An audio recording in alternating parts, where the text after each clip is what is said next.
So this is James Rizon. You may know him as the Pulitzer Prize-winning reporter for the New York Times. Long before anybody knew Edward Snowden's name, Rizon wrote a book in which he famously exposed that the NSA was illegally wiretapping the phone calls of Americans. But it's another chapter in that book that may have an even more lasting impact.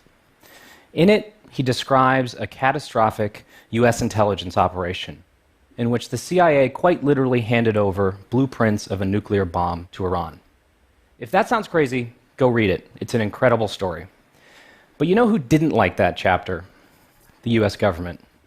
For nearly a decade afterwards, Rizon was the subject of a US government investigation in which prosecutors demanded that he testify against one of his alleged sources. And along the way, he became the face for the US government's recent pattern of prosecuting whistleblowers and spying on journalists. You see, under the First Amendment, the press has the right to publish secret information in the public interest. But it's impossible to exercise that right if the media can't also gather that news and protect the identities of the brave men and women who get it to them. So when the government came knocking, Rizon did what many brave reporters have done before him. He refused and said he'd rather go to jail.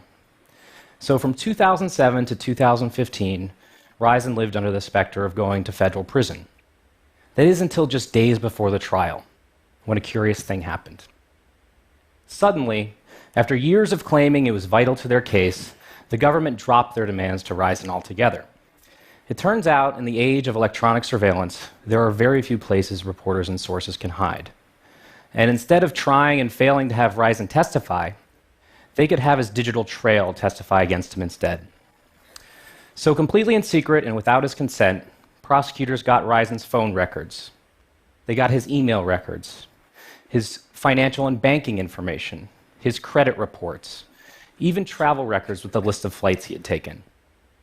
And it was among this information that they used to convict Jeffrey Sterling, Rizon's alleged source and CIA whistleblower.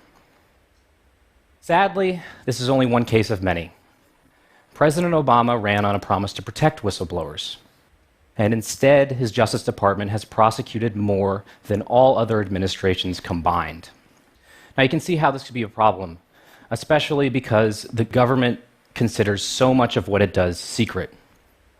Since 9/11, virtually every important story about national security has been the result of a whistleblower coming to a journalist.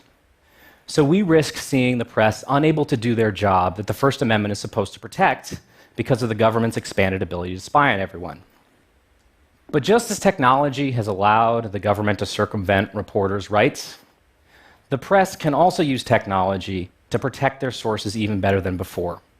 And they can start from the moment they begin speaking with them, rather than on the witness stand after the fact. Communication software now exists that wasn't available when Rizon was writing his book, and is much more surveillance resistant than regular emails or phone calls. For example, one such tool is SecureDrop, an open source whistleblower submission system that was originally created by the late internet luminary Aaron Swartz and is now developed at the nonprofit where I work, Freedom of the Press Foundation. Instead of sending an email, you go to a news organization's website, like this one here on the Washington Post. From there, you can upload a document or send information, much like you would on any other contact form. It'll then be encrypted and stored on a server that only the news organization has access to. So the government can no longer secretly demand the information, and much of the information they would demand wouldn't be available in the first place.